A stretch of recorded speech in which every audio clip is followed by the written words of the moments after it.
Hello everyone, my science पीडिया के एक नई वीडियो में आपका फिर से स्वागत है। आज हम बात करने वाले हैं मोशन पार्ट 4 के बारे में। इसमें आज हम पढ़ने वाले हैं हमारी लास्ट वीडियो के remaining topic distance time graph for non uniform motion के बारे में, और साथ ही साथ बात करेंगे वेलोसिटी टाइम ग्राफ्स के बारे में।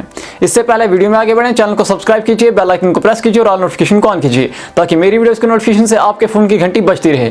तो चलिए आज की वीडियो स्टार्ट करते हैं। सबसे पहले हम डिस्टेंस टाइम ग्राफ के बारे में पढ़ेंगे। वीडियो को देखिएगा जरा ध्यान से, क्योंकि वीडियो के बीच में मैं आपसे पूछने वाला हूं 2 सवाल जिसके जवाब मुझे आपको आखिर में चाहिए, क्योंकि इस वीडियो में मैं उसके बारे में आपको बताने वाला हूं। जो भी मैं पूछूंगा वो मैं इसमें आपको पढ़ाने वाला हूं। तो सबसे पहले बात कर लेते हैं distance time graph in case of non uniform motion क्या चीज है। When an object covers unequal distances in equal intervals of time, उसको कहते हैं नॉन यूनिफॉर्म मोशन। आपने अगर इसकी क्लासेस नहीं देखी हैं, वो पीछे आपने मिस कर दिया है, तो मेरी वीडियोस के लिंक, इस वीडियो की लिंक से आप लोग जाना, देख लेना, वहां पर जो भी बताया हुआ है सारा डिटेल में मैंने। तो नॉन यूनिफॉर्म मोशन का ग्राफ जो है वो कैसा होता है। फॉर एग्जांपल जैसे एक मूविंग कार है, ये एक नॉन यूनिफॉर्म मोशन है। For example motion of train एक नॉन यूनिफॉर्म मोशन है। यानी कि जब एक moving object unequal distances cover करता है in equal intervals of time, उसको हम कहते हैं नॉन यूनिफॉर्म मोशन।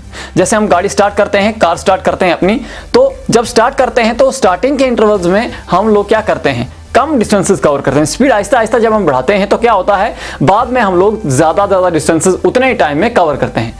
यह होता है नॉन यूनिफॉर्म मोशन। अब 2 केसेस हैं इसमें। पहला case, when speed of object is increasing with time. जब एक ऑब्जेक्ट की स्पीड बढ़ रही है टाइम के साथ, तो उसमें अलग तरह का ग्राफ बनता है। और दूसरा है when speed of object is decreasing with time. जब हम गाड़ी को ब्रेक लगाते हैं तो क्या होता है, मोशन डिक्रीज होता है, स्पीड डिक्रीज होती है, तो वो दूसरा केस है। तो चलिए फर्स्ट केस की बात करते हैं पहले। When speed of object is increasing with time, जब स्पीड ऑफ ऑब्जेक्ट इंक्रीज होती है वक्त के साथ, तो क्या होता है, यहां पर देखिए हमारे पास ये ऑब्जेक्ट, ये एक मूविंग कार ले लो, एक एग्जांपल ले लो, एक ऑब्जेक्ट है जो मूव कर रहा है।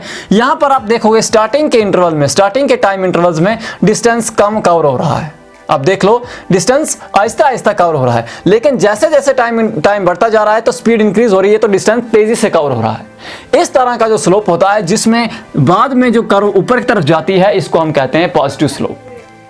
ठीक है, इसको हम कहते हैं पॉजिटिव स्लोप। अब दूसरा जो स्लोप है, दूसरा जो केस है, उसमें हम स्पीड डिक्रीज कर रहे हैं। कैसे, हम ब्रेक लगा रहे हैं गाड़ी को, तो स्पीड डिक्रीज होगी ना।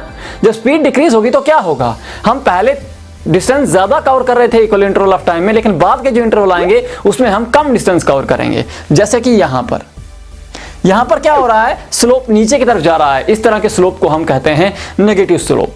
डिस्टेंस टाइम ग्राफ का जो स्लोप है फॉर नॉन यूनिफॉर्म मोशन, ये एक कर्व लाइन होती है, ये एक टेढ़ी लाइन होती है। देखो यहां भी एक टेढ़ी लाइन है, वहां भी एक कर्व लाइन है।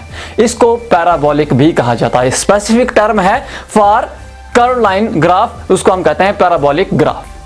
ये हो गया distance time graph for non uniform motion. अब बात करते हैं वेलोसिटी टाइम ग्राफ और स्पीड टाइम ग्राफ्स के बारे में।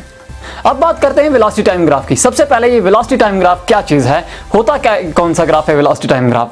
अ graph which is used to show variation of velocity with time when an object is moving in a straight line, उसको हम कहते हैं वेलोसिटी टाइम ग्राफ। एक ऐसा ग्राफ जो शो करता है वेरिएशन इन वेलोसिटी, वक्त के साथ वेलोसिटी जो बदल रही है उसकी वेरिएशन शो करता है जब एक ऑब्जेक्ट स्ट्रेट लाइन में मूव कर रहा है, उसको हम कहते हैं velocity time graph. In other words, a graph which is used to show relationship between velocity and time when an object is moving in a straight line, उसको हम कहते हैं velocity time graph। अब velocity time graph जब हमने लिखना होता है, जब हमने ये ग्राफ बनाना होता है, हम x एक्सिस पे लिखते हैं टाइम और y एक्सिस पे लिखते हैं वेलोसिटी। वेलोसिटी टाइम ग्राफ की जरूरत कहां पड़ती है, वेलोसिटी टाइम ग्राफ से हम क्या कर सकते हैं, वेलोसिटी टाइम ग्राफ से हम ऑब्जेक्ट की एक्सेलरेशन निकाल सकते हैं, और साथ ही साथ हम निकाल सकते हैं displacement cover by an object. जो मूविंग ऑब्जेक्ट है उसकी एक्सेलरेशन क्या है वो हम निकाल सकते हैं, और डिस्टेंस उसने कितना कवर किया वो हम निकाल सकते हैं। अब यहां पर वेलोसिटी टाइम ग्राफ्स जो होते हैं वो 3 तरह के होते हैं डिपेंडिंग अपॉन द कंडीशन। अब कुछ कंडीशंस हैं, कुछ केसेस हैं जिसके हिसाब से ये 3 तरह के वेलोसिटी टाइम ग्राफ्स होते हैं। पहला केस क्या है, velocity time graph for object moving with a uniform velocity या कांस्टेंट वेलोसिटी।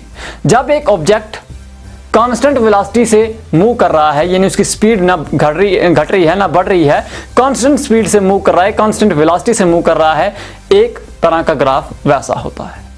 दूसरी तरह का graph when an object is moving या when an object is accelerating at uniform rate, यानी कि जब एक ऑब्जेक्ट की स्पीड या वेलोसिटी यूनिफॉर्मली बढ़ रही है, यानी कि यूनिफॉर्म रेट से बढ़ रही है, लगातार बढ़ रही है, लेकिन यूनिफॉर्म रेट से। ऐसा नहीं है कि पहले 5 मीटर बढ़ी, फिर 2 मीटर कम हुई, फिर बढ़ी, फिर कम हुई, ना, यूनिफॉर्मली बढ़ रही है, लगातार इक्वल इंटरवल्स में बढ़ रही है।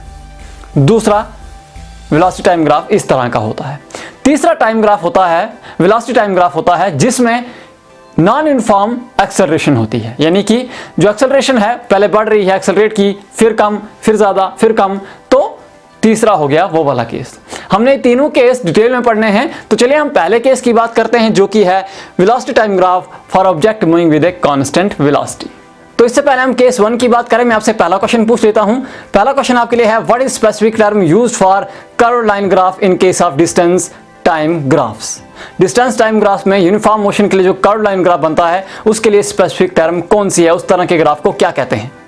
तो केस फर्स्ट हमारे पास है, इन केस ऑफ कांस्टेंट वेलोसिटी और कांस्टेंट स्पीड, हमारे पास वेलोसिटी टाइम ग्राफ कैसा होता है, कैसे हम शो करते हैं। यहां पर मैंने velocity time graph in case of constant speed और कांस्टेंट वेलोसिटी जो है उसकी डायग्राम मैंने यहां बनाई हुई है। सपोज करो हमारे पास एक एक ऑब्जेक्ट है जिसकी स्पीड या वेलोसिटी है OA, और इसकी स्पीड कांस्टेंट है, वक्त के साथ जब ये आगे बढ़ रहा है तो इसकी स्पीड क्या है, कांस्टेंट है। तो जब स्पीड कांस्टेंट है तो ये जो लाइन है ये ना तो ऊपर जाएगी ना तो नीचे आएगी, स्ट्रेट लाइन रहेगी। क्यों? इसकी स्पीड में वेरिएशन नहीं आ रही है, वेलोसिटी में वेरिएशन नहीं आ रही है, ना तो एक्सेलरेशन हो रही है ना ही डी एक्सेलरेशन हो रही है। इसका मतलब ये जो वेलोसिटी टाइम का ग्राफ है ये क्या रहेगा, स्ट्रेट लाइन। तो जब भी किसी ऑब्जेक्ट का velocity time graph straight line में होता है, इसका मतलब उसकी स्पीड या वेलोसिटी जो है वह कांस्टेंट है। हमारे पास यहां पर यह चीज लिखी हुई है, speed time graph in case of constant speed और velocity is a straight line parallel to time axis because there is no acceleration. मैंने कहा कि टाइम एक्सिस के बिल्कुल पैरेलल है। यहां पर टाइम एक्सिस के पैरेलल अगर एक ऑब्जेक्ट का वेलोसिटी टाइम ग्राफ है तो इसका मतलब क्या है कि उसकी स्पीड या उसकी वेलोसिटी कांस्टेंट है। या हम दूसरे लफ्जों में कहें तो if speed time graph of a body is a straight line parallel to time axis then it has a constant speed और constant velocity। अब इससे हम निकालते क्या हैं, इस ग्राफ से हम क्या निकालते हैं। मैंने आपको पहले ही कहा था वेलोसिटी टाइम ग्राफ से दो चीजें हम निकालते हैं, एक निकालते हैं हम एक्सेलरेशन और दूसरी निकालते हैं हम डिस्टेंस और डिस्प्लेसमेंट। अब क्योंकि यहां पर कांस्टेंट स्पीड है, स्पीड ना तो घटी है ना तो बढ़ी है, इसका मतलब एक्सेलरेशन है ही नहीं, तो एक्सेलरेशन तो जीरो है, यहां एक्सेलरेशन की बात ही नहीं है। यहां हमने निकालना है डिस्टेंस कितना कवर किया है इसने, टाइम। यहां पर हम सपोज करो यहां एक टाइम हम ले लेते हैं C तक, C पे इसने कितना डिस्टेंस कवर किया, हम यहां पे डिस्टेंस निकालेंगे। अब हमने यहां पर C पर डिस्टेंस निकालना है तो हम इसके लिए क्या करेंगे, हम लोग यहां पर एक C पॉइंट पर एक परपेंडिकुलर ड्रा करेंगे जो कि इस लाइन ग्राफ, ये जो डिस्टेंस वेलोसिटी टाइम ग्राफ की लाइन है इसको मीट करेगा B पर। ठीक है, यहां पर B पर मीट कर रहा है। इसका मतलब अब C पर कितनी स्पीड है ऑब्जेक्ट की, C पर उसकी स्पीड है CB। जैसे यहां पर O पर इसकी स्पीड थी OA, तो C पर स्पीड है CB। अब आप बोलोगे सर OA CB मतलब, देखो यहां पर OA इसकी इनिशियल स्पीड है, उसी स्पीड से आगे बढ़ रहा है। अब क्योंकि ये पैरेलल लाइन है, स्ट्रेट लाइन है, पैरेलल लाइन है, तो यहां पर जो ये परपेंडिकुलर है इसकी भी लेंथ इतनी होगी, कहने का मतलब यहां पर भी इतनी स्पीड होगी। अब क्योंकि लाइनें पैरेलल हैं, दोनों लाइनें पैरेलल हैं, तो इसका मतलब CB जो है OA के बराबर है। C पर उसकी स्पीड OA भी हम कह सकते हैं या CB भी कह सकते हैं। टाइम कितना लगा है C तक जाने में, OC टाइम लगा है। अब डिस्टेंस कितना ट्रैवल किया है, तो डिस्टेंस होता है स्पीड इनटू टाइम। तो स्पीड हमारे पास है OA, टाइम इसको लगा है OC, तो डिस्टेंस कितना निकला OA इंटू OC। लेकिन OA इंटू OC एक और चीज भी है, वो क्या है, OA हाइट भी है एक रेक्टेंगल की जो कि यहां बन रही है OABC, ये रेक्टेंगल बन रही है ना, इसकी हाइट जो है OA है और OC जो है इसकी बेस है। अब यहां पर क्या मतलब हो गया, बेस इंटू हाइट, तो वो क्या होता है, वो होता है एरिया ऑफ रेक्टेंगल। तो OA इंटू OC डिस्टेंस तो है ही है, साथ में क्या है, एरिया ऑफ रेक्टेंगल OABC।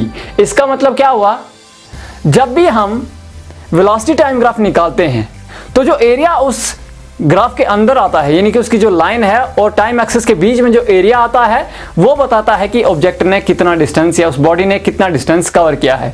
यहां पर यही चीज लिखी हुई है, in speed time graph area enclosed by speed time curve and distance axis gives distance travelled by the body.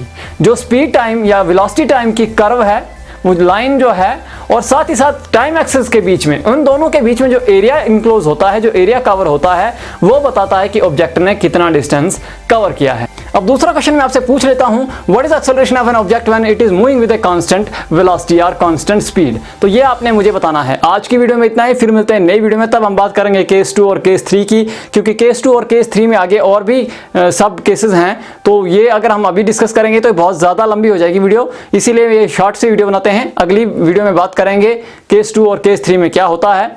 तो अभी के लिए इतना ही, फिर मिलते हैं एक नई वीडियो में, तब बात करेंगे केस 2 और केस 3 के बारे में। लेकिन जाने से पहले वीडियो अच्छी लगी तो वीडियो को लाइक कीजिए, चैनल को सब्सक्राइब कीजिए, बेल आइकन को प्रेस कीजिए और ऑल नोटिफिकेशन को ऑन कीजिए। फिर मिलते हैं नई वीडियो में, तब तक के लिए अलविदा।